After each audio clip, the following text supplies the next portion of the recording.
The Holy Gospel according to St. Luke, the first chapter. Glory to you, O Lord. In those days, Mary set out and went with haste to a Judean town in the hill country, where she entered the house of Zechariah and greeted Elizabeth. When Elizabeth heard Mary's greeting, the child leapt in her womb.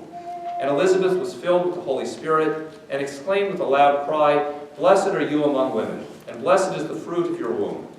And why has this happened to me, that the mother of my Lord comes to me? For as soon as I heard the sound of your greeting, the child in my womb leaped for joy. And blessed is she who believed that there would be a fulfillment of what was spoken to her by the Lord."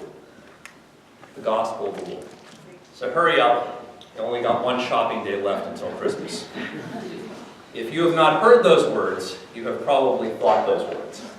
This is a time of year when we never seem to have enough time, when there's always stuff that's left to do, and when we're always hurried to finish up stuff in order to be ready when the big day arrives. Even our gospel text this morning seems to reflect this frenetic sense of urgency.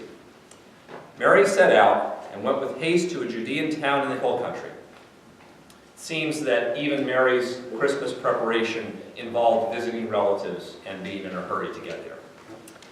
Indeed, haste seems to be a theme of Luke's Christmas story. Mary sets out with haste to go to visit Elizabeth, and later on, the shepherds go with haste to visit the infant Jesus. Haste is a big deal in this story. And yet, there is more to haste than simply hurrying up. The Greek word that gets translated as haste can indeed mean that you do something quickly, but it's more than just moving with speed. Haste, at least as it's used in Luke's Gospel, means that you do something with purpose. That is, the thing that you're actually doing has purpose and meaning. It's not just something you do so that you can check it off your list and move on to something else. For reasons that are not clear, Mary feels a real need and purpose to spend time with Elizabeth before they both give birth. There is meaning in that relationship and in that journey. It's not just something she does ahead of time. And somehow or other, she is not just checking stuff off her list, and that's different from the way we often do haste. We're just trying to, I gotta get through this so I can get on to the next thing. We're not really even reflecting on the purpose and the meaning of the things that we're doing. But that's what biblical haste is about. When you do something with haste, at least in Luke's Gospel, it means that you do something with a sense of expectation, that something new and decisive is going to happen. Often, our hurrying to get things in place, especially before Christmas or some other big event like that, is so that everything is just exactly like it used to be. We want to have the exact same food and the exact same music and the exact same decorations on the tree. We want to make sure that things are just like it always has been, and we kind of go back to that, and we lose any sense that maybe this year something different and new and really cool is going to happen. In fact, in a lot of our running around and the haste that we make throughout the year, we really lose sight of expecting anything other than averting disaster if we don't happen to get all these silly little things done.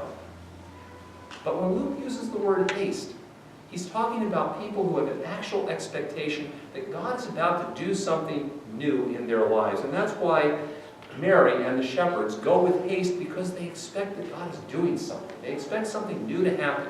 They expect to see something they haven't seen before, to be part of something they haven't been part of before. And haste always involves that sense of expectation. And because haste involves expectation, it also does involve a sense of urgency. Now, sometimes when we think about urgency, it means the same thing as hurry up, quickly get it done. But for people like Mary and the shepherds, haste wasn't so much about speed as it was the realization that now was the time that God was acting. Now was the time that God was doing something different and new in their lives, and they needed to not just sit back and watch what God was doing. They needed to get up right now and do something so that they also could be part of the new thing that God was doing.